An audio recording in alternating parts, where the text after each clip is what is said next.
before we get rocking and rolling what the framing looks like. Hope everybody's having a wonderful Sunday evening. Is it? Yeah, that works. Yeah, Sunday evening or whatever time it is in your part of the world. Yeah, that's true. We got people from all over. All right. Welcome back. Welcome back to episode 37 of Chewing the Cud. This is a weekly live stream where we sit down at the kitchen table and discuss things related and unrelated to regenerative agriculture. We usually start this off with some brief introductions as to who we are and what we're all about. And then we'll move into the topic for the week. And this topic this week is livestock handling. Sort of general guidelines. We're not claiming to be experts by any stretch of the imagination, but we've got some experience dealing with sheep and cattle and just things to think about in that sort of regard. It'll make your life a lot easier, just some simple stuff.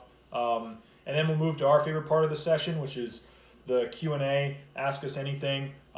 Once we open that up, we'll just start scrolling through all the questions that were asked earlier in the stream, and we'll catch up. And last week we were able to answer everybody, but you never know. You never know. One of these weeks we're not going to be able to do it. So, but we'll throw it in the chat and we'll get to it. We'll get to what we can. Yep.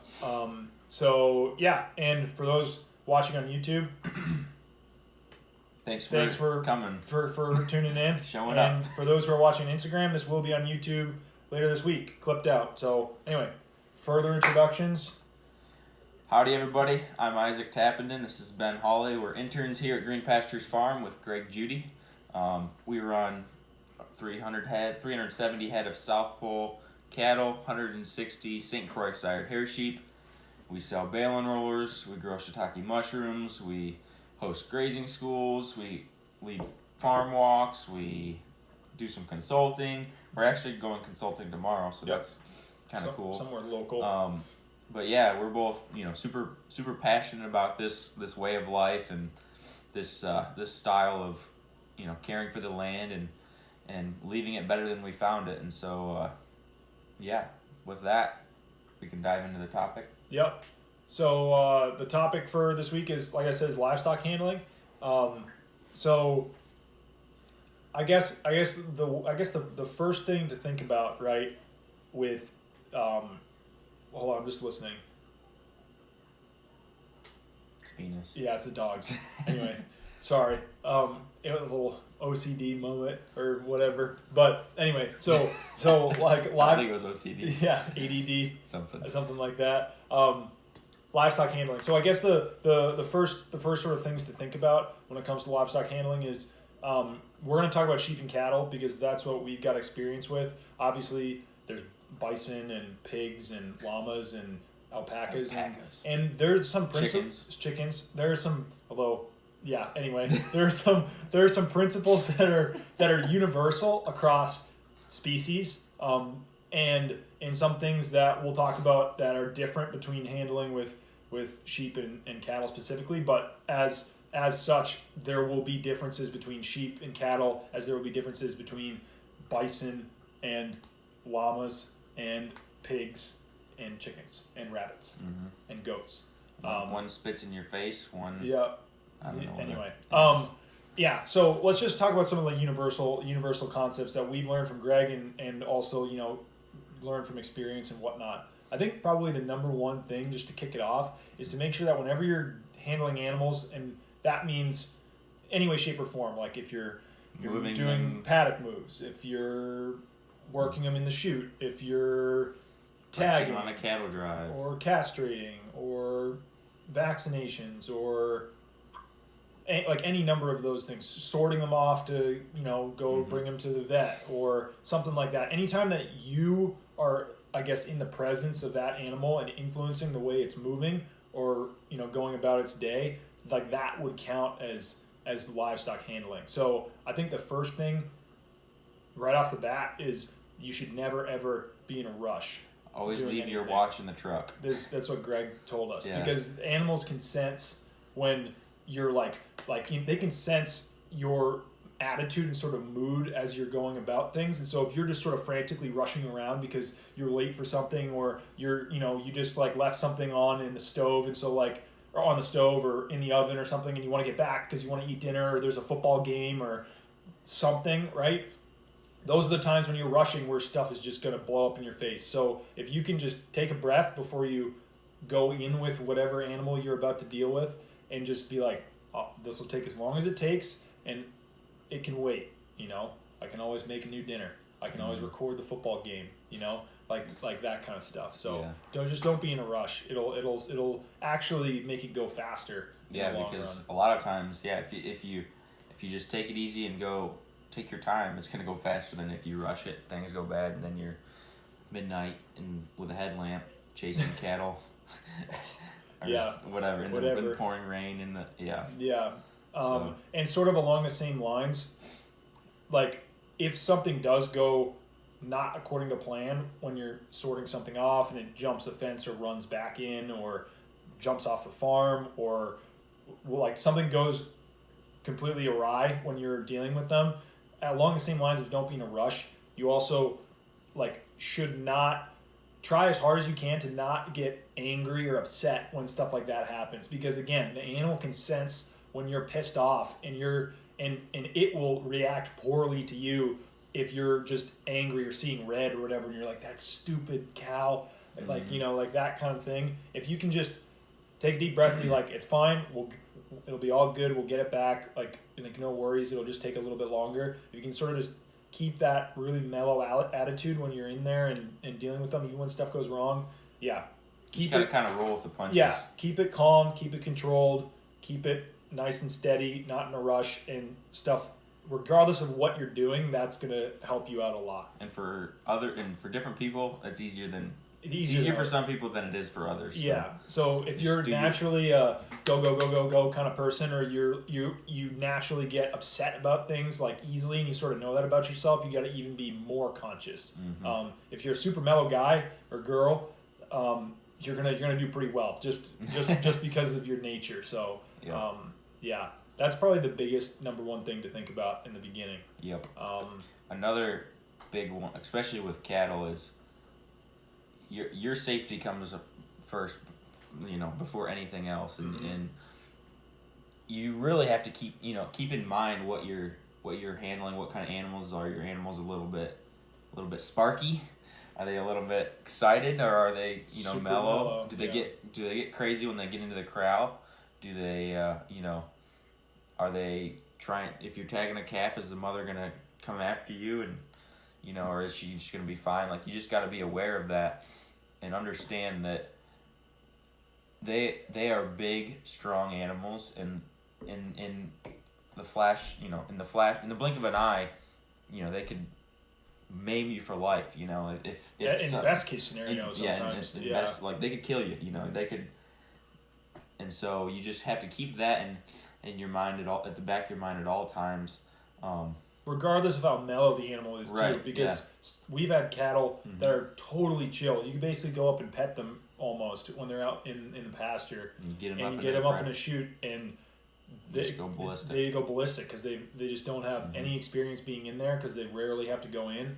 And that's something that we could work on, but getting them more used to handling facility. But at the same time, it's like, it's not everybody. It's just some individuals. No matter how much you're gonna get them accustomed to it, they're always gonna be at minimum a bit more jumpy when they get in there. And so something that you would have no problem, walking around and it's out in the pasture just minding its own business, when you get it in the chute, if you're not paying closer attention, you could end up getting absolutely rocked. So just and always to keep in mind. Always have an escape route in the back of your mind, like a way that if something goes wrong, you can get away, get out of there. Whether that looks like if in the corral, maybe that's a little slip gate where you can fit through, but the animal can't, or maybe you can just stay by a gate so you can jump up on the gate and get above them, or jump up on the corral. Even if it's in the pasture, maybe it's like you put the bulls in and your bull is a little bit feisty, and you don't trust them. Maybe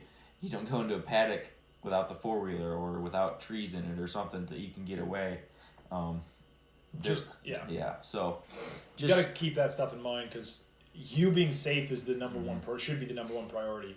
And especially if you have like children, it's even more like they are children are what's the right word? Unaware. Unaware and just spontaneous, and they don't think what they do sometimes about what a lot of the time, and so things that they might think is just fine, a cow is not going to think like a child, and And small children also, like, they don't freak cattle out, but they can, and the cattle definitely, like, even Greg's cattle, which are about as mellow as it gets, like, when there's a little kid around, you can tell that, like, their attention is on that little human being. Like, because they're not accustomed to seeing something that small. Anything that small is a predator to them, because like coyotes or stray dogs or whatever. So they're just a little bit more edgy when they see little kids. And part of that too is they're not used to little kids. If a little kid was moving them every day, right? If you're out there with your kids, your cattle are going to get more accustomed, and I'm sure many of you know that. Like they're gonna be fine with your kids walking around, but I still I don't know. It's just so it's just so easy for them to just flip, and then I don't even want to think about it. As like an older person, like a functional, like aware, adult or young adult or whatever. If you're able to sort of be aware of your surroundings and be able to react, like that's the big thing. And that kids are just not they're not aware of the fact that there's two cows tussling in the background. Like we should just step back and make sure that we don't get in that way, and in case they come barreling over here as they're fighting each other, and they're not trying to hurt you, but they could just mow you down. And so with us, we were around them so much that you see it happening, and it's almost like subconsciously you're aware, and so you don't get in that way. When they start coming close, you just sort of step to the side or step off, and you're totally fine. But with a kid, they don't have that kind of awareness, and so stuff can go really bad really fast. But anyway, so we, on the same topic of your safety, you got to kind of know the danger zones of an animal. Like cattle, they can kick. Yep. And we've been kicked a couple times. Yeah. I've been kicked by a calf. I got kicked the other day. Yeah, you did the other day. And with kicks, it's like there's a place where they can't reach you, and then you're safe. And once you get in that range, then you're in danger. But then if you get really close enough to where if they kick, it's just gonna feel like a nudge or whatever, because they can't get they sort of hit you with their butt or their quad or whatever. Like they can't really get their hoof turned around and And so then you're there's a range there where if you get hit in that range, it's like a jackhammer. It happens so fast. Greg got kicked really bad one time when they're working heifers, and he got kicked right in the thigh, and he said it brought him down, felt like he got shot. Yeah, he thought he had broke his leg. Just brought him straight to the ground. But he didn't. I mean, it was just a bad bruise. It's quick too. I've been kicked at, but I've been far enough away that I've been fine so far. Yeah. I was just forking hay yesterday. Yeah. I mean, we do it at this point we're doing it twice a day. We're forking out, and we've been doing that for months. So they're super used to it. And you get to know when you're forking hay, what animals you could literally grab a hold of and push out of the way. They're that docile. And then other animals that you don't really want to be hanging out in that danger zone if you're forking hay and stuff sort of flying around. They just might get a little uneasy and just throw out a warning kick. But even a little warning half kick or whatever, that'll still hurt. And that's what happened to me. It was just there was a cow that was just turned around walking away. I didn't even see her, and I just turned, and I must have moved my pitchfork too fast, and she saw it out of the corner of her eye, and she just let out a warning kick, but I was right perfectly in the range, and she just hit me on the thigh, but it didn't hurt at all, because she wasn't trying to kick me. It was just whatever that is, just get away or whatever. Mm-hmm. And a lot of times the big cow, the older cows, anything over 2 years, are just too lazy to kick, or they're not to put any force behind it. They're not gonna put a lot of effort in a kick. Calves, on the other hand, especially once you get them up in the corral, it's lightning kicks, pow, pow. It's so fast. And bulls too, when you're trying to sort bulls at the vet. And if you're shutting a gate behind them and it's touching against their hocks or whatever, a lot of times they'll get pissed about that and just nail the gate, and then you gotta keep that gate out there so it doesn't take your smack teeth you out in the face. Yeah. But anyway, so I guess it's probably a good recap of personal safety, which is those are sort of the big things right off the bat. Never be in a rush. Make sure that you stay calm and collected at all times. Have an escape have an route. escape route, and always be thinking of your personal safety. And the danger zones, and, like on the yep, animal. on the animal. And with like sheep, with rams, for example, like getting run into any sort of space with a sheep, like a full grown sheep, is when they can get speed up, and that's when they can do some sort of damage. Yeah. You got pounded from behind with a. That doesn't sound good. You got pounded by a sheep. I wasn't looking. I got absolutely run over. Yeah. I mean, like you didn't fall over. Slammed into. I just turned around and there was a sheep airborne, like 4 feet flying at you from like behind. It landed right on your upper back. It slammed me right there in the nice cushion spot. But it was just a ewe. I was looking at her and she was looking at me. She was like 6 feet away, looking me right in the eyes, and I turned around and then boom, right into my back. But with sheep, it's less of a big deal because they're smaller animals. So that's the danger zone with sheep, is you just have to think, if I can get them in a tight space where they can't build up a lot of speed when they're in the corral, you're way safer than if you're in sort of a medium-sized space and they've got 20 feet to get a run. Like they pick up speed. It's like instantaneous acceleration. They'll go from being standing still to like full sprint in like 2 steps. Mm-hmm. So yeah, that's something. And also with the rams or ewes too. Yeah. If you can get to a ram or a ewe, pick up one of its front legs and press it up against their body. Once you do that, it immobilizes them and they have no. They sort of hobble around a little bit. Like they can't push forward because you've got them. You got them like held, and they can't push up because they've got one leg and it just stops their movement. And so if you can keep that leg up to them, you pretty much just guide. And you don't have to lift them when you do that either. Yeah. You can just sort of guide them like wherever you want them to go on their own power. Yeah. Sheep. The way that we can get into that in a second. But I guess now if we want to sort of like move into like more like I don't know, more like sort of, if we want to focus on cattle first, as far as like techniques for just basic. I mean, for people who aren't aware of who Bud Williams is, he's sort of the I would say greatest of all time as far as livestock handling, any sort of livestock, but cattle in particular is what he is famous for. And so there's still a school that's taught. His daughter, he passed away, or no, it's his wife. I think it's his wife. His wife. What's her name? It's with an I.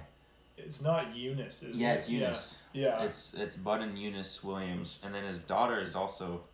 I think the whole family's still involved with putting on these livestock handling schools. But anyway, that's sort of like where Greg has learned all of his. This is the guy. He went into Canada and he was able to, using his techniques. He herded a caribou. Yeah. Into a. I think he even.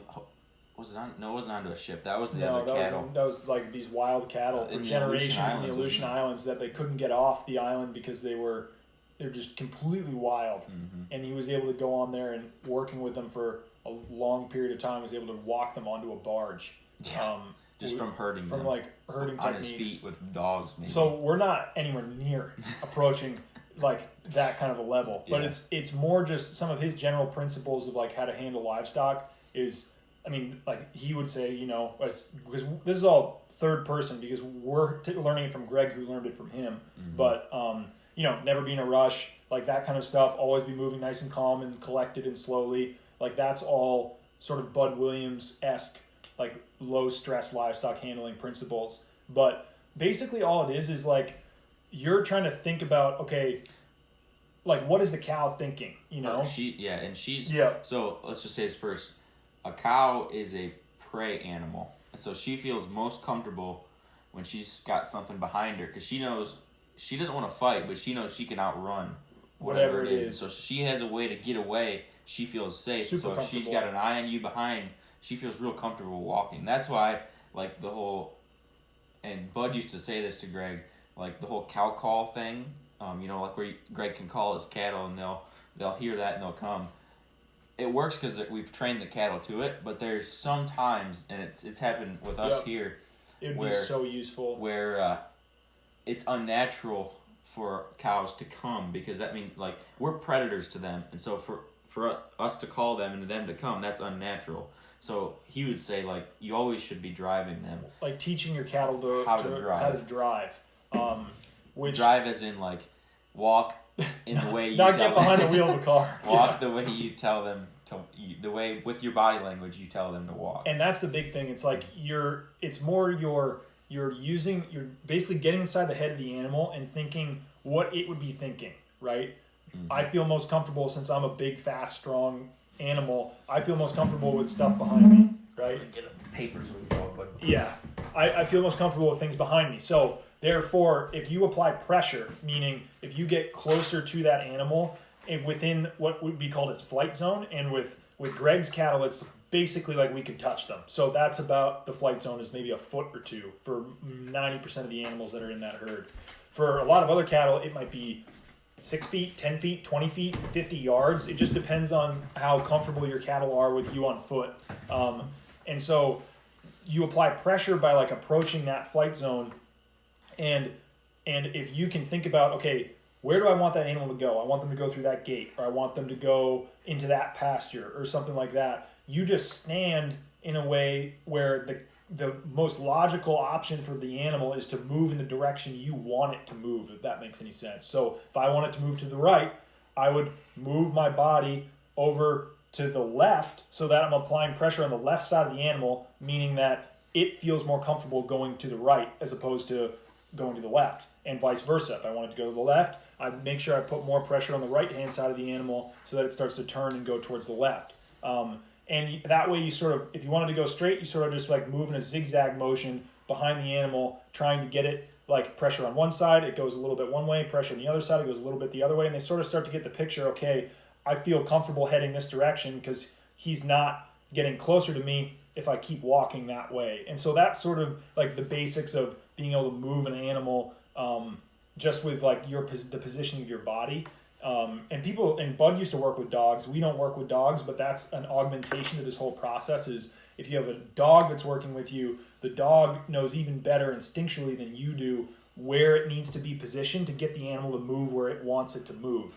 And so either working with another person, you got to be really in tune with the other person as far as who's standing on what side and how far up in relation to that animal you are if you want it to walk in a certain direction. And yeah, I mean, that's sort of the basics is you just apply pressure to get them to go in a certain direction. And as soon as they start walking and they do what you want them to do, you release that pressure. So they feel like, oh, this feels good. I'm getting away from that sort of weird closeness that I was to that person back there. And so that way they start walking and you almost take a half step back and let them do their thing and you slowly follow them. And when they stop, you stop. And then you just apply a little bit of pressure either by taking a little step forward, or sometimes it's just shifting your weight from side to side or walking back and forth, a couple steps back and forth. They start to feel that pressure from you and they'll start moving away in the direction that you want them to go. And so talk about the T? No, I was sort of trying to explain it, but it'll be easier to draw. So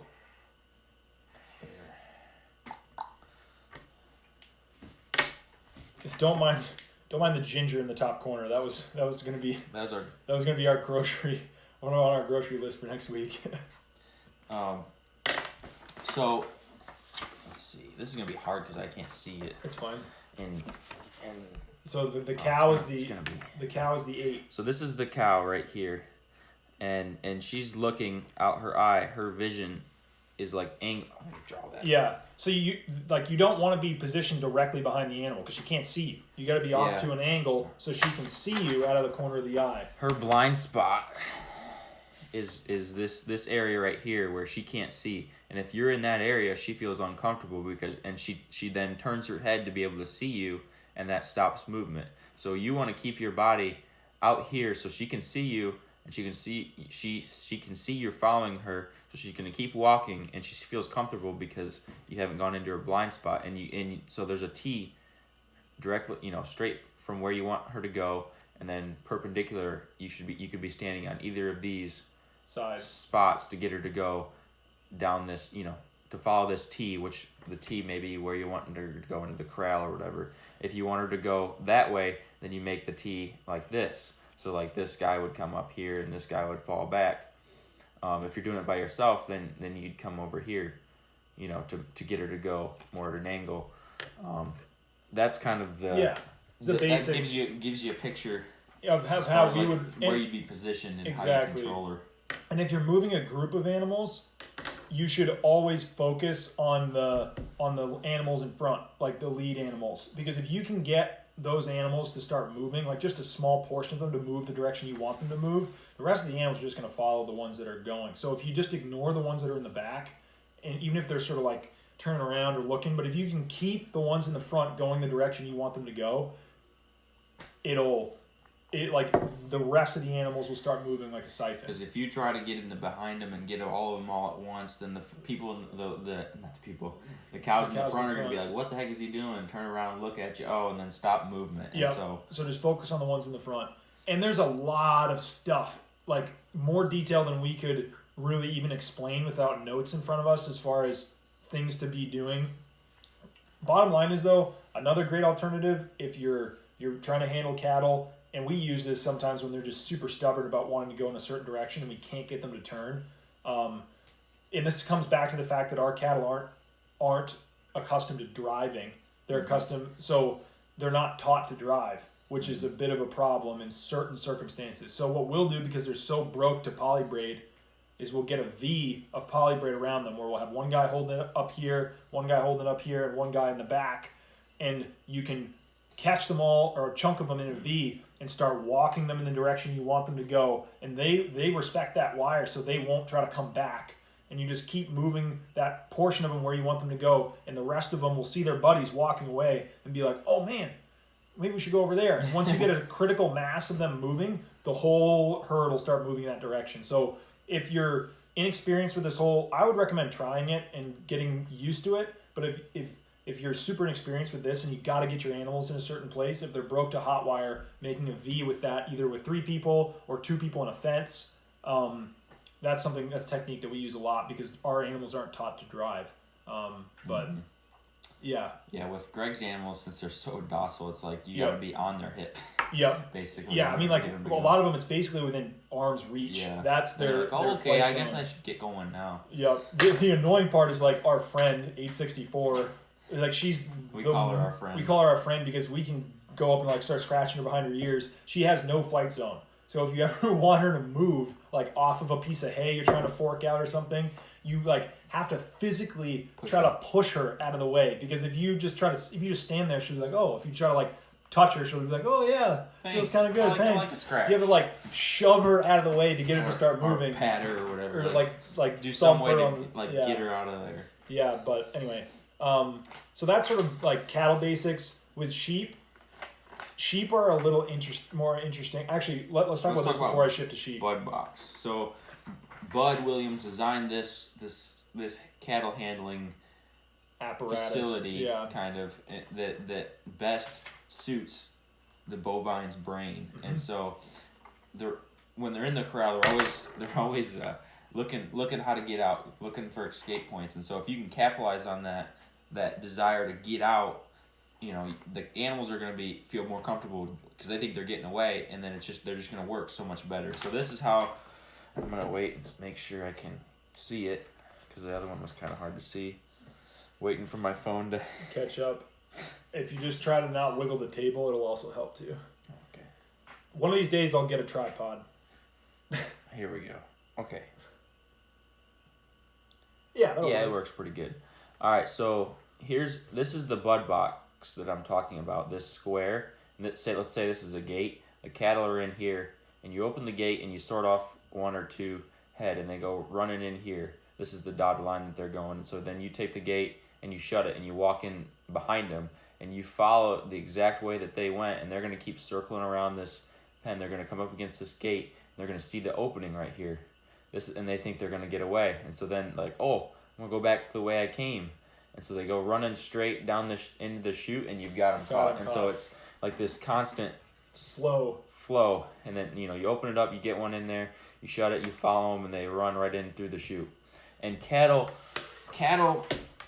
respect straight, or they're more recognize comfortable with straight lines. You know, like straight. They're not like a curve. They feel kind of wary because they don't think on a curve. They don't run on a curve. They run straight to get away. And so, like, what's behind that curve? Like, they're not really entirely sure. And that's then the reason also like flat stops, you know, or like flat, like a gate that'll stop them. Yeah. They they respect that because it's a barrier. I can't go around. It's not gonna do anything. So like, the more straight ways you can get your cattle to go in your corral, the better they're gonna work for you. And though, like there's specific dimensions for that bud box. It's like 20 by 10. If you look it up online, like it's super accessible. So just look up the dimensions, because there's dimensions for that square and dimensions for like the run or whatever, and that kind of a deal. But that's the concept, and we need to install one in one of our facilities because there's one facility that we use. We have a curve, and it's brutal. I mean, that's where most of the kicks happen, is trying to get calves through that, trying to get calves around that curve, and they don't like going around the curve because they can't see what's on the other side. But as soon as you can get them like their head around that curve and they can see an opening through the chute, they're going. Then they go. But it's that process of forcing them to go around that curve, and some of them it's fine, but most of them it's a struggle, and some of them it's almost impossible. So and there's I just want to do that. Yeah. But yeah, bud box, look into it if you're thinking about setting up corrals, because it will make your life a million times easier. Even with like a couple head, 1 or 2 head, it'll like, I mean, if you're setting up a corral and you have a small herd, it's not something that you need huge numbers for it to make sense, you know? Like even small numbers, like it'll just, everything just works so much easier if you got a system like that. We saw it in action at Ben's place. When we sorted those, he's got when we sorted those bulls. Yeah, that's right, and it worked super well. Yeah, we loaded those bulls. I mean, there was a guy that came to the grazing school, and he had built one, and he's like, I would never go back to the other way. You know, like he's like, we can work our 300 cows in like 6 hours or something. You know, like whereas before it took like the whole day into the night. So it's a huge advantage. we would recommend it. Yeah. We need to build one, and Greg wants to build one. It just hasn't happened yet. It's one of the things that, you know, there's always a list. Yep. And you just gotta keep. That's a big project, chugging. though. That's not something we can just bang out. We need to get somebody to come in and restructure that corral. But anyway, so that's, I guess, like a good covering up. I'll just touch on sheep super briefly, and we'll jump into questions. That's with cattle. With sheep, you just have to keep in mind that they have a really strong herd instinct. Which comes in handy when they're operating as a group, because if you can get them as a group, they will bunch up and go wherever the group's going. Like cattle sometimes like to think on their own, and they'll do something weird when you're not expecting it, which can be annoying. But the easy thing about cattle for the most part is that they individually they herd really well, or at least Greg's cattle herd really well. one cow just by applying pressure, using a polywire V or something like that. Sheep, they're even better as a group, but individually they're nightmares to deal with. Like they are when they get out, they freak. When they get out, they freak. Like they'll run at you before, like they just break all rules of, you know, of like herding and pressure and whatever. It just doesn't apply. They're just constantly like, I gotta get back in. If you were quick enough, you could do it. Like they will respect it, but then they just run past you because you're too slow. That's where dogs come in handy, herding dogs, because dog is fast enough to keep up with the sheep. You are not fast enough to keep up with the sheep. We tried. Remember that ram? Oh, yeah. We were sprinting around in our coveralls in the snow trying to catch a ram. Oh, it was brutal. A nightmare. He's still out. The only other chance that you got is if you have a 4-wheeler and you have some flat ground that you can operate on. If you can get them. If you can pressure them heavily with a 4-wheeler, they'll sometimes just jump through a fence, and that's the way we've gotten some of them back in. But it's not great because you're putting a lot of stress on the ewe or the ram. Run over it or something. Yeah, it's just it's tricky. Dogs would come in handy if you had a trained herding dog or sheepdog. With sheep, it's almost worth doing. Yeah. Personally, the relationship of, you know, a working dog on a farm is like so cool to me. I know. It's something like the guard dogs have their purpose and they do they have their own job, and that's super cool. And you would not want them to be a herding dog. Right. It's the exact opposite of what you would want. They'd just be chasing the sheep around all day. But like it'd be so cool to, you know, to have like an old, like especially if you're working by yourself or whatever, like having a dog that understands what's going on and can, you know, operate and help and assist on the farm would be super cool. Yeah, and we already talked about the danger with sheep is space. If they can get a run at you, that's when they can cause some sort of damage. We have a terrible handling facility for sheep because we don't do it that often. So we don't really have a handling. So we're using a cattle handling facility for sheep. It's sort of jury rigged. And the way we sort is literally lifting lambs or full-grown ewes or whatever and humping them over a fence or through a door or something like that to get them into different compartments. There's some really slick sheep setups, sheep corrals we went to with little split gates and stuff like that just get them to run where you want them to run. So we went to one of the guys that raises all of Greg's genetics as far as the sheep, and so we buy from him. Like a portion of the sheep. There's obviously sheep that come from our herd, but a good chunk of them also come from Glenn's herd up in North Missouri, and he had a old hoop barn, and it was probably 100 feet long, maybe a little more. It probably was more than and that. Probably 50 feet wide. Yeah. And he had all these lanes and stuff in there, and then he had this chute system where you had the little door, and then you'd slide it back and forth. Like if you want this one to go, you could slide it shut. The lamb would get weighed, and then you'd slide it this way if it was too heavy, or if it was a ewe or a ram or whatever. Just you can just this way, and it would the way it would work is when you had it in the middle, it'd be closed, and then as you went this way, it opened. It opened like that, and then as you went like this, it opened like that. It's hard to describe. As you slid it, it would angle. So you could the same door would shoot you to two different directions. Yeah. And so and then he also had this. He designed it himself. Homemade ram rotating lifter thing. So like they'd go into the chute. Yeah. Yeah. The little ram would run into the chute, and then this little thing would basically hold onto the ram, and it would flip him up on his belly with his feet in the air. And so his testicles were right at working table height level. Yeah. And then you just band him, rotate him back down, and then off he goes. Open the chute, and he's gone. The way we do it is we lift him up, flip him upside down, hold their legs up like this, so you have somebody else doing on the video. Remember when I got kicked on the video? Yeah. That's a nugget for all you out there. If you guys go back to our sheep castration last summer, there's footage of you just getting clocked by a little ram. It really, right I expected it, and I jumped back in time, but it looks like I just got absolutely reamed. But anyway, it's funny. Sheep are less dangerous, but it can be super physical work in a corral if you're having to move them. Mm-hmm. So if you're going to do production sheep, invest in a purpose-built sheep handling facility. We're doing production, but it's second priority, and it's only 150 ewes. And it's only once or twice a year. It's there's not the number. Like if you were running 1,000 sheep, there's no way you'd want to do it. You need a team. You need a team of people every time that you would want to work them. Yeah. There's a guy, the Hopping brothers in Oklahoma. They're out of sheep right now. They don't raise. Yeah, they're not raising any sheep. Yeah. But they had what they would do is they had this big lane. Greg was telling us about it, and all they had was a cattle panel. And the one guy would stand in the middle. There's two. I think it was two brothers. One would stand in the middle where the sheep were, holding them back with a black trash bag tied to the end of the stick. And then the other guy had the cattle panel, and then the cattle panel would swing left and right would send them into this pen, and left would send them into this pen. And so what would happen is the first brother with the black trash bag would stand up the alley, and then he'd let a couple slide by. Like if there were rams, he'd call out ram, ram, ram, and so he'd keep the gate open. Then he'd say, "All right, you." And so then the other brother would shut this, open this gate so that then the ewe would come through, and then he'd just, they just keep doing that, and it was that simple: a cattle panel and a black trash bag with on a stick. And so if there was a group of rams and then the ewe was coming, he could stop that ewe just with that trash bag, just from his body placement. Yep.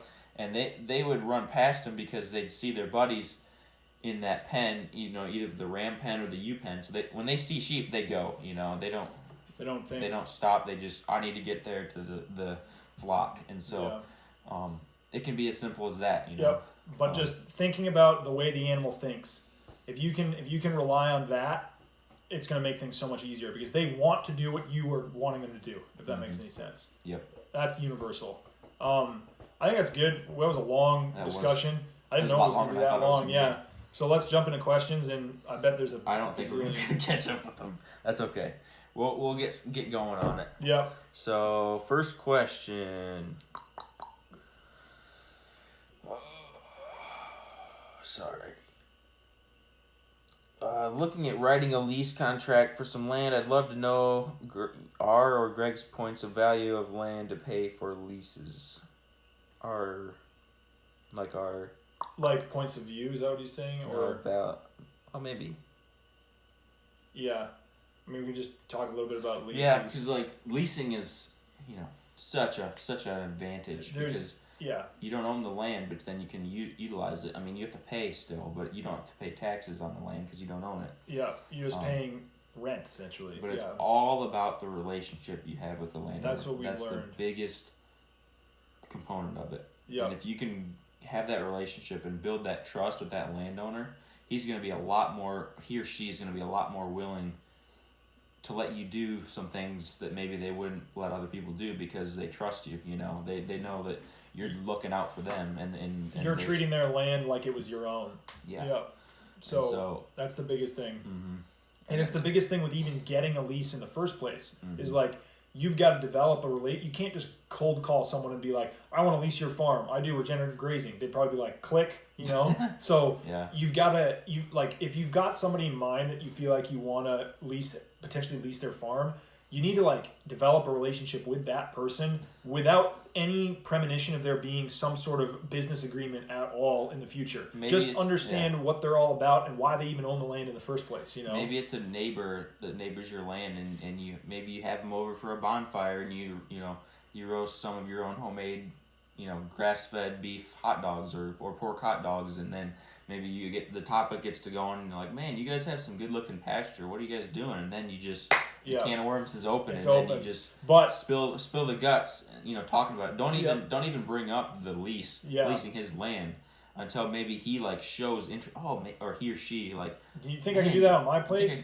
Here, this is how we could do it. Yeah, but the other thing also to think about is with people, you got to gauge this with the person, Mm-hmm. but depending on how aware of grazing and regenerative practices and stuff they are, if they're completely unaware of it, just assume from the beginning that they have no idea what you're talking about. So you're going to be super passionate about it, so it's going to be hard to rein yourself in, but just spoon feed them a little bit at a time. And if it feels like they're super engaging and asking tons of questions about it and getting really amped up, you can start pouring it on but you're going to be way more passionate about their land than they are going to be with you leasing it. You're going to think, oh yeah, we can do all this, that's good. That's what you want to do. Yeah. But you said it might put them off because they're like, oh, what is this? Freak show. Yeah, well, exactly. I don't know what he's talking about. So you just gotta work into it and just. Yeah, and that's just gauging the person. But that developing that relationship and then getting into the lease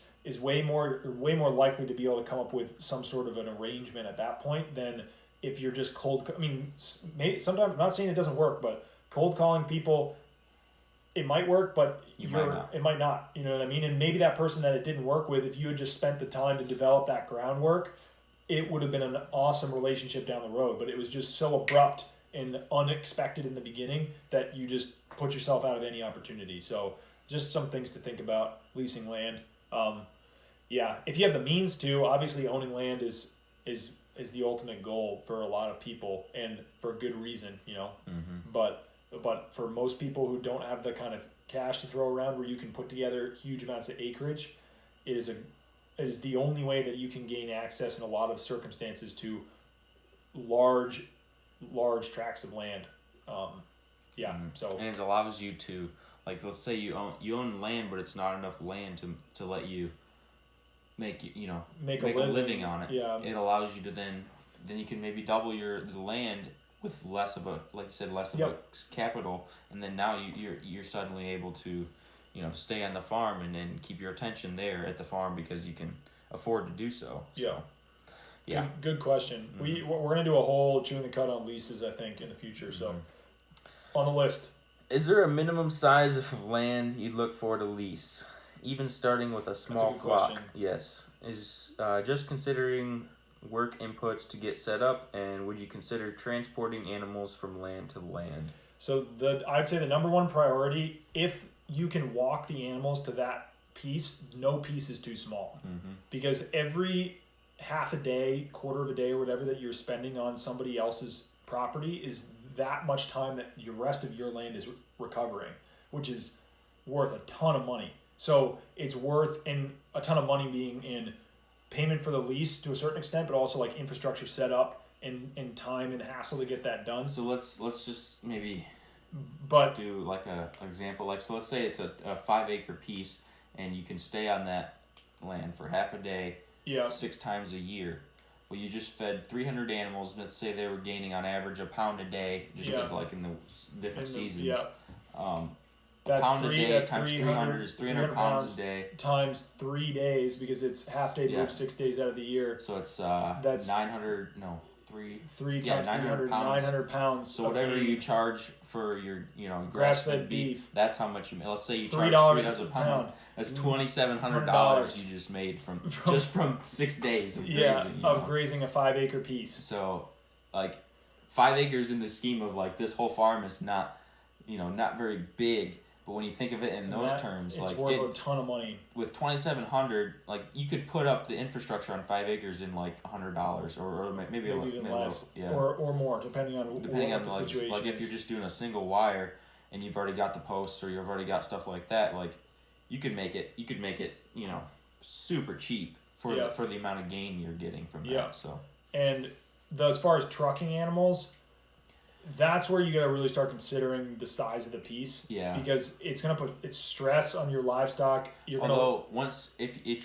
is stress, but once they get used to, if I get on this trailer, that means I'm going to green grass. It's not going to be easier. It's not going to be as stressful. But it is a lot more stressful than being able to walk on. Oh, yeah, for So sure. You just have to think about, it's going to take time and more money for transportation and whatever, as far as distance, as far as the amount of work it's going to require to set up, as far as how much productivity I'm going to get out of that piece. Like, these are all things that you've got to put into take into account sort of more heavily when you have to haul your animals to go to a certain location. If I was under 100 or around, like, I wouldn't be transporting animals if I was over like 100. Like, that'd be a little bit too. I mean, we hauled those 80 77 and we did it in 6 hours or something. So if you 6 hours, you had say you had 2 farms and one was, half the size, one was the other half, and you only had to haul them back every,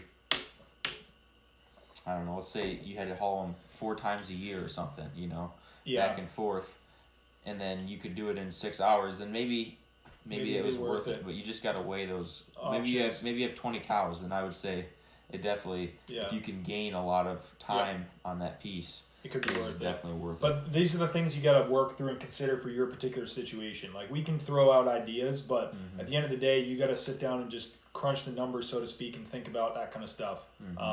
But as far as hauling, just do your due diligence and figure it out what it's going to take. As far as walking, no piece is too small.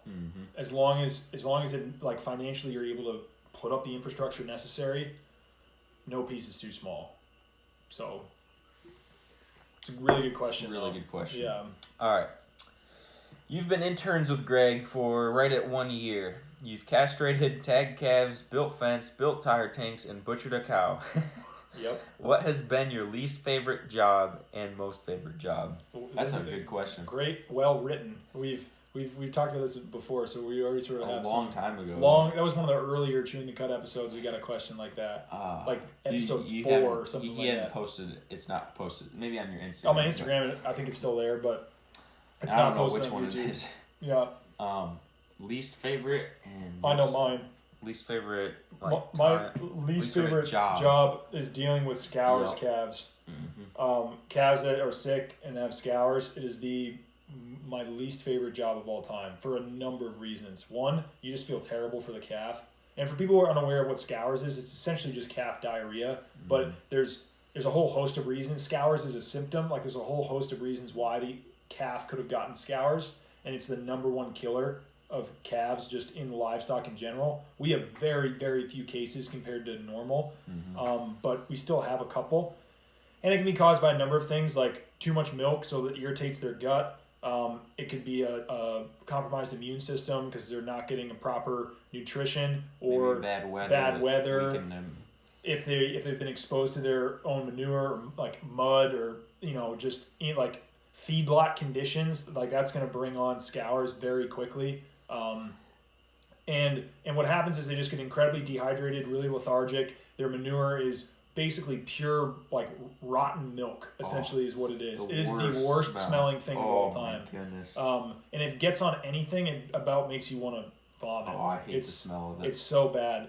You gotta like think like rotten milk mixed with like manure and just diarrhea. like and like sitting out in the sun for 6 years. Like that's what it smells like. It's terrible. So bad. But the worst part about it too is just you can tell a calf is just suffering. And then the mother can't do anything to help because all she wants to do is like let the calf nurse and give it more milk, and that's really not what it needs at that point in time. It needs electrolytes. It needs a Scour's tablet.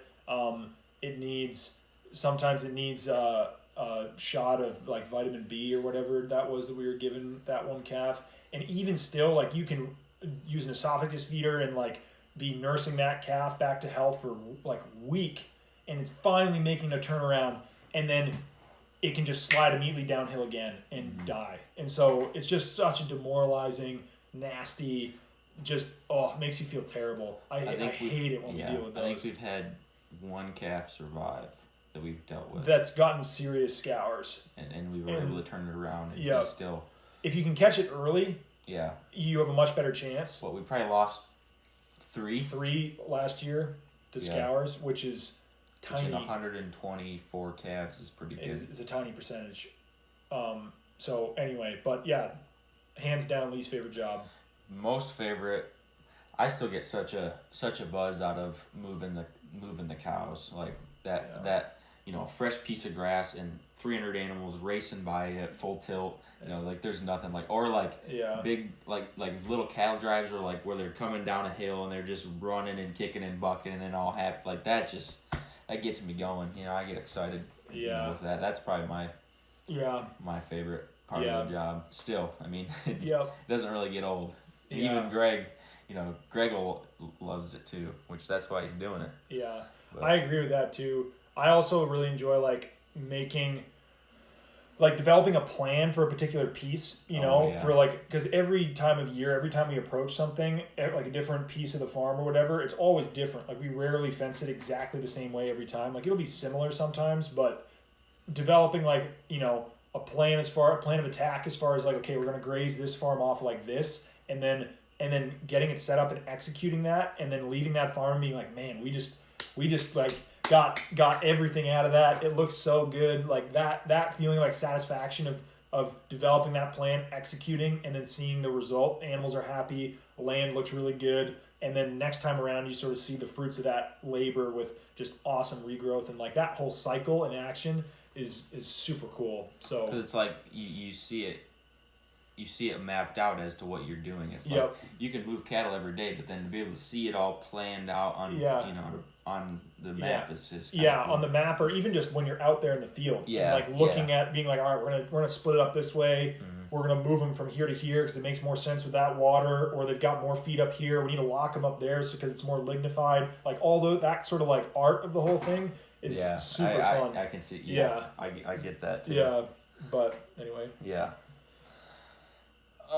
If you want a crash course in cattle handling, try working the yards at a cattle station in northern Queensland with Brahma cows. Yeah, I bet. Oh, man. Brahmas can be kind of snotty. Yeah. I bet there's a ton of cattle in northern Queensland, stockyards or whatever. Anyway. Cattle station. That's cool. That's the big numbers is like that kind of stuff. But anyway, is that in that's Australia? Australia, that's what I thought. Because that's the cattle stations. How do farm tours work? You email Greg. You say, I want a half day or a full day farm tour on this date, and if we're available to do it, he'll say sure, and he charges $100 an hour. $100 an hour. So if it's 4 hours, $400. If it's 8 hours, $800. And you get Greg for the whole day, or the whole half day, or whatever. You can ask him whatever questions you want. He'll show you the full gamut. If you're there for the whole day, you get to go drill into more detail about everything because you spend more time with the sheep, more time with the cattle, that kind of deal. You get Greg for longer. If it's a half day, it's like if you can be rapid fire with it, you can get a lot in, but it's only a half day. So that's how it works. But it's like if we're available to do it, because sometimes it's just too busy and Greg can't schedule a farm tour for, that period of time. But sometimes he sometimes far out, Yeah, he can slot it in. So just email Greg, and he gets a gazillion emails a day. So just be patient if he's got time to respond to it. And he's usually pretty good at responding to. At least responding to everybody, unless it's something that just doesn't need to respond to. Need to be responded to, but that's how that works. Does animal temperament change during calving and lambing in Greg's herd and flock? Sort of. Temperament, as in I would say it depends on the animal. There's a few cows that'll get a little not snotty, but kind of protective. I will say this. When we the procedure that we go through when we tag an animal is say the three of us, because we don't tag the sheep, so we don't tag the sheep, so we don't deal with that. But with the cattle, calf drops on the ground, we wait at least 24 hours before tagging that calf, because we want that bond to be developed between the mother and the calf.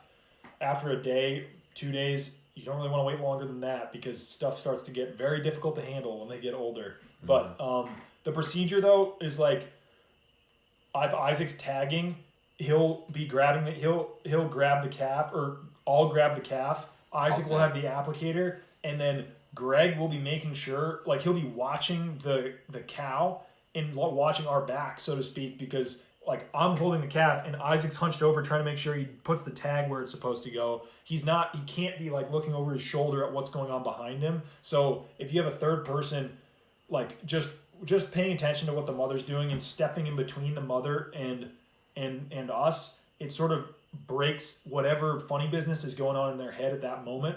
They sort of they're like, oh shoot. Sometimes they'll forget and they'll go running off, thinking the calf went the other direction. Yeah. And then you finally get the calf tagged and you get it to bawl a little bit or make a sound, and the mother will turn around and come running back.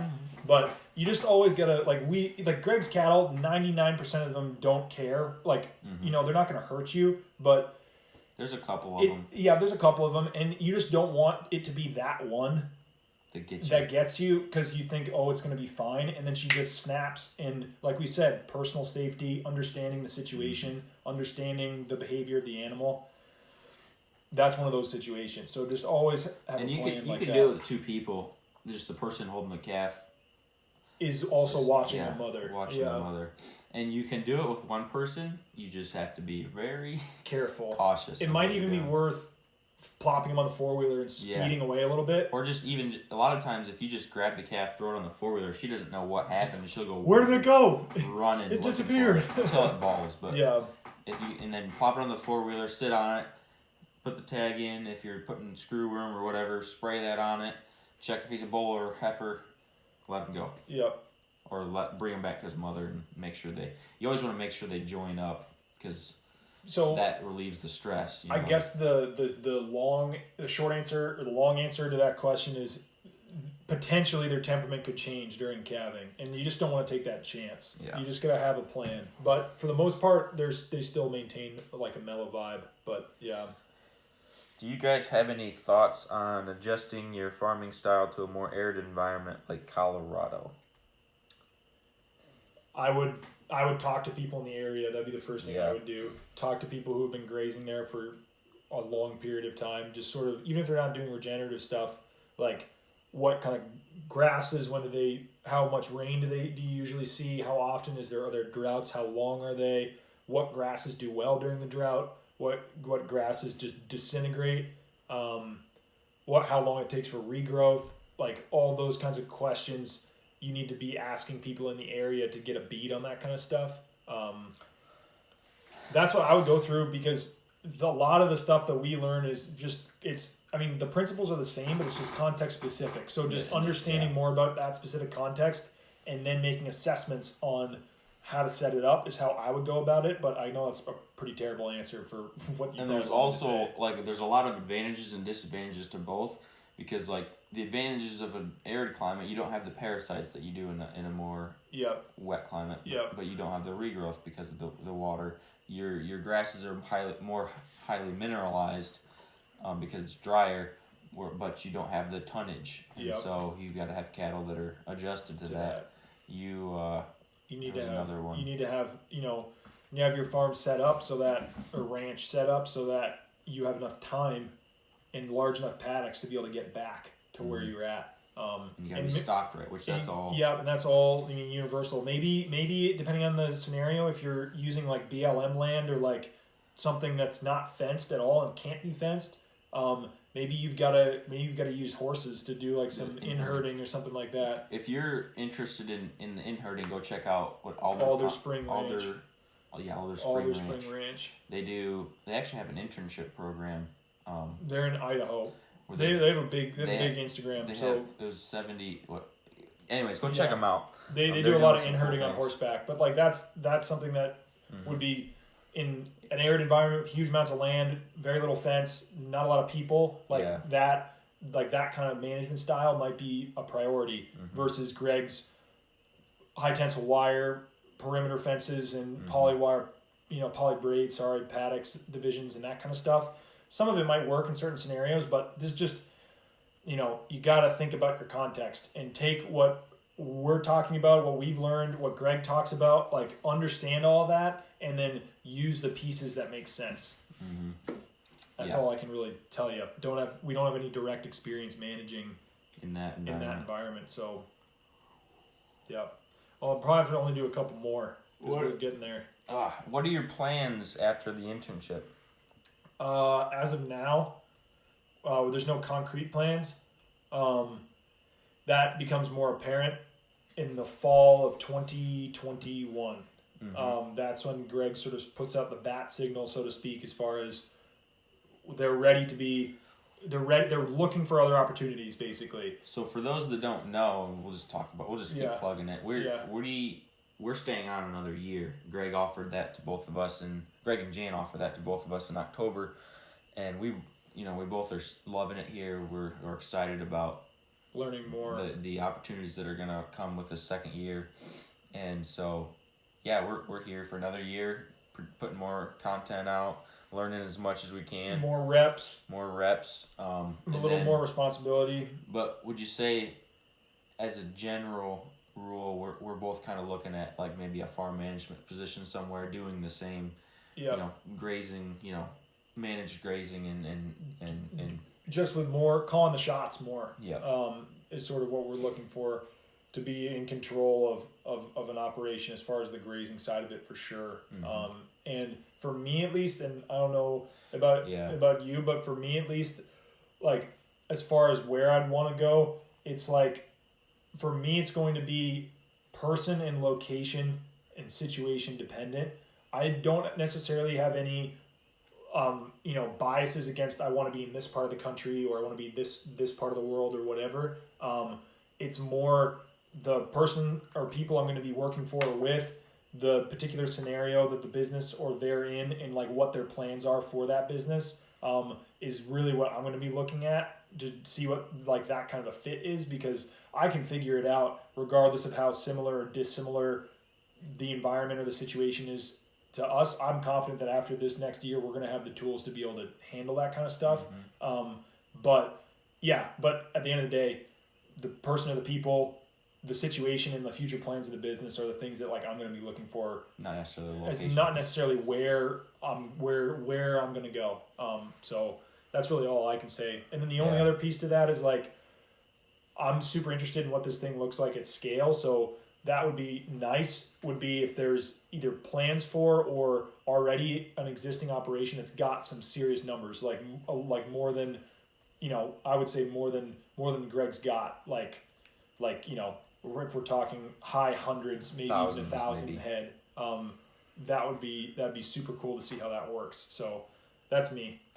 And I guess I could say I'm a little more location biased, but really in the scheme of things, I'm not going to let it rule out any decision. Like you said, I'm going to look more on like the opportunity than the location. But my goal someday is to get back, go back home into southern Michigan. So if I could find something that was, a great opportunity, something that fits me really well, closer to home, that'd be ideal for me. But it's not, you know. Even just like scenario wise, like if you got an environment that's similar, right? Yeah. At the bare minimum, that's gonna help you out a lot, just gaining experience in that regard. You know. Yep.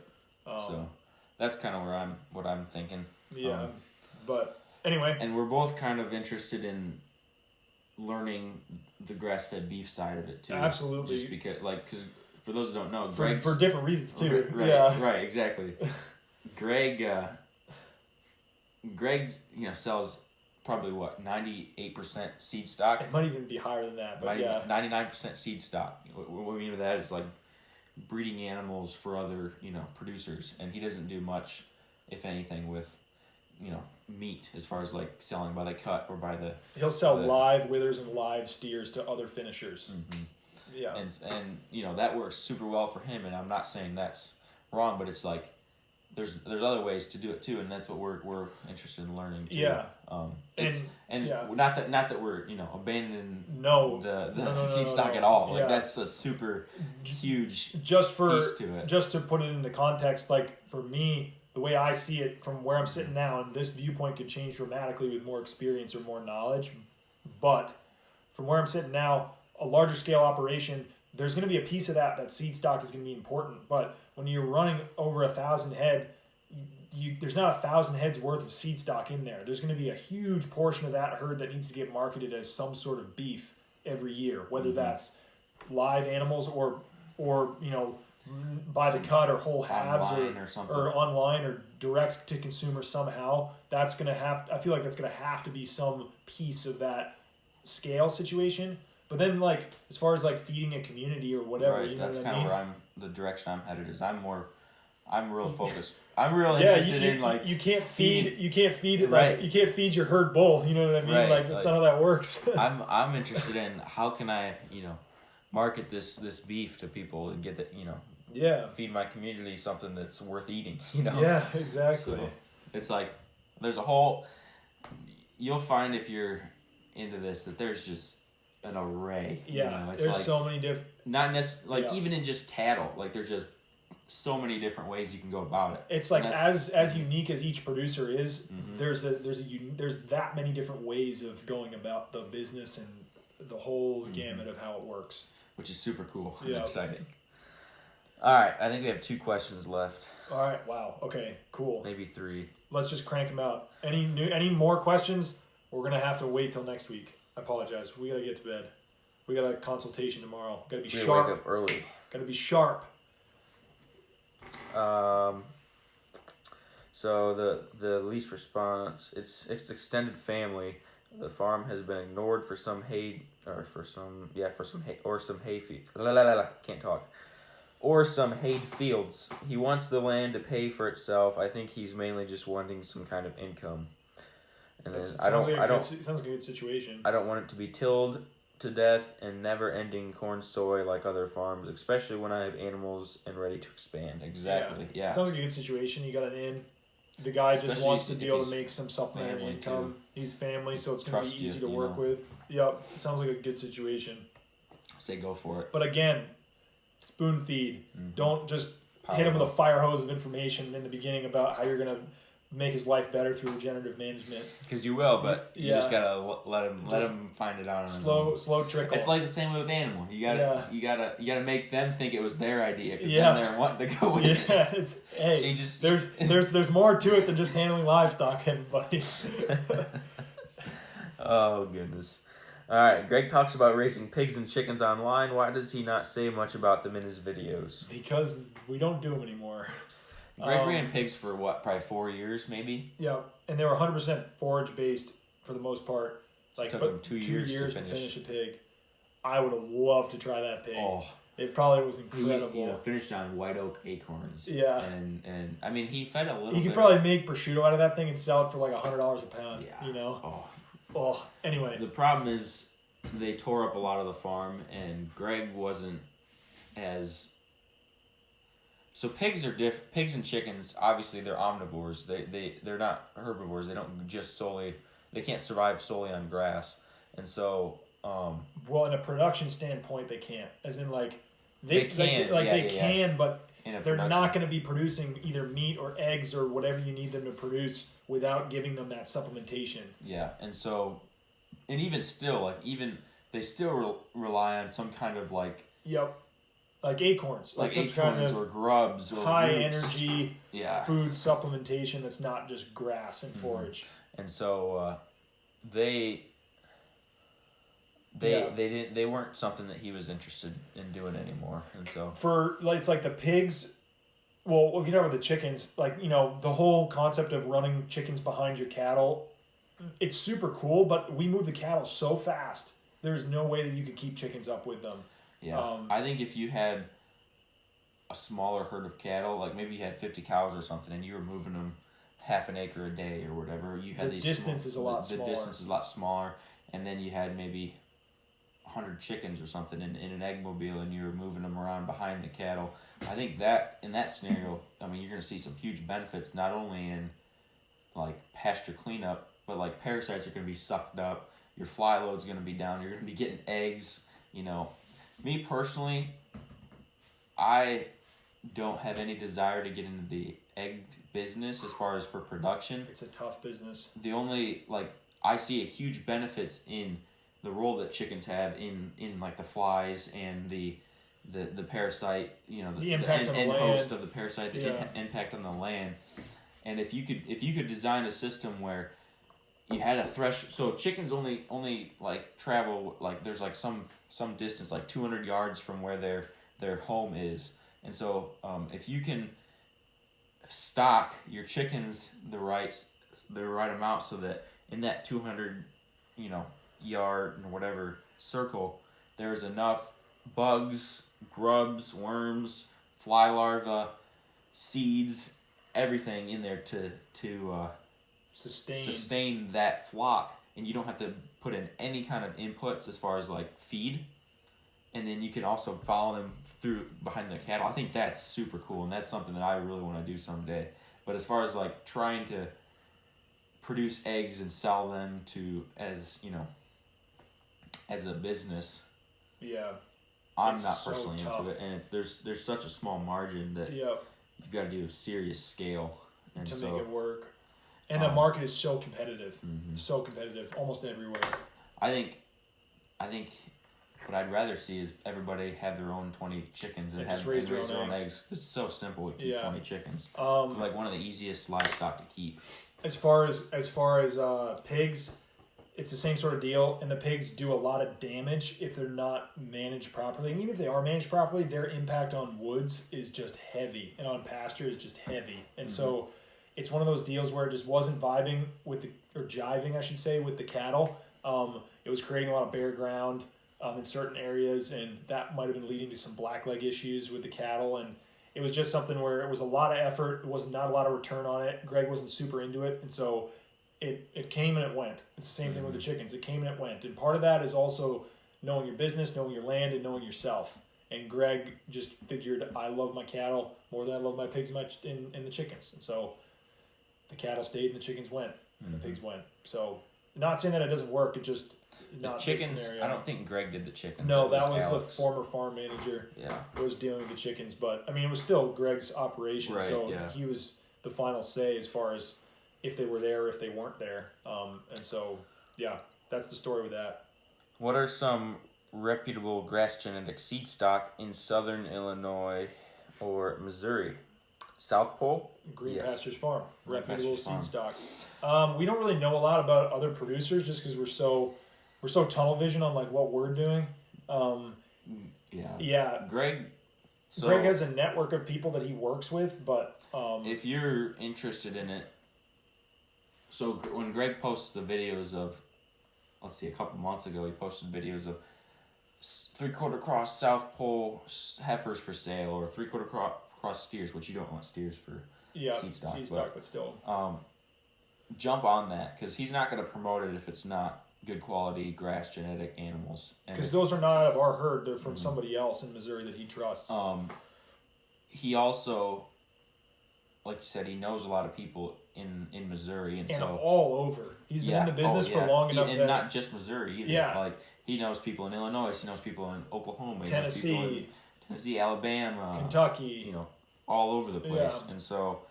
And a lot of times he knows people that are trying to get rid of or sell some animals, some seed stock, and sometimes it's out of Greg's herd, and they bought all Greg's genetics, and then they're just looking to sell now that they've built themselves up. And so I would definitely keep an ear out for that. Yeah, you could always send Greg an email. I'm not saying he'll respond, but you just never know. If you catch Greg when he's thinking about it and he's like, oh, I just got a phone call from that guy yesterday who's trying to sell his heifers in Tennessee. And then he gets an email from someone saying, hey, you know anybody in the, Tennessee area, that's got seed stock, and he'll be like, link you up, boom, good to go. So you just never know. Yeah. Yep. That is it. We made it. I'm impressed. Through the questions. I think it was the longest live stream we've ever done. Well, how long was it? We started at 7:40. Oh my goodness, an hour and a half. 7:35. It's almost an hour and a half. Oh yeah, we started a little later. Yeah, almost an hour and a half, an hour 20 maybe. But that was really good. A lot of great questions. They're getting better and better, people. I don't know if people who are on pumps us up. People who have been on since the beginning, I appreciate you guys a lot, and I'm sure you're seeing the change in just sheer volume of questions and quality of questions, and it's just great. Like the quality of questions from all you guys out there just makes the stream so much more valuable for everybody else, because we can't come up with all this stuff. It's you guys. Like, we get questions every week from you guys that we haven't thought of that are just so good. So keep it coming. Keep it coming. We're loving it. We'll be here every week. And is it next week? When is 2 weeks? 2 weeks. So we got one more stream next weekend with us. And then the following week, Connor will be here. The new intern. While shaking the camera, but whatever. He's gonna be here, and Isaac actually will be at home. And so my phone died. that'll be a special live stream where it'll be a get to meet Connor live stream if he's down, obviously, to do it. But he's gonna have to be down. He's gotta be. So anyway, he'll be sitting here, and I'll basically just interview him under the gun. I'll interview him for 20 minutes, and we'll get to know Connor a little bit better. I was telling him he's got to make it like an interrogation. Like I'll take a bright lamp and shove it in his face. Where were you the night of the 15th? Anyway, and then we'll see if we can squeeze him in. But then Connor will be here for the rest of those streams if he's game. If he's game for it. Obviously, it's like when we first got here, it's a fire hose of information, like starting out. So I'm sure he's going to be a bit overwhelmed, and obviously like just learning. He'll have opinions as far as like from a fresh perspective, which will be valuable. Exactly, it's a new perspective. Exactly, and that's what we're gonna love about it, is just those new eyes.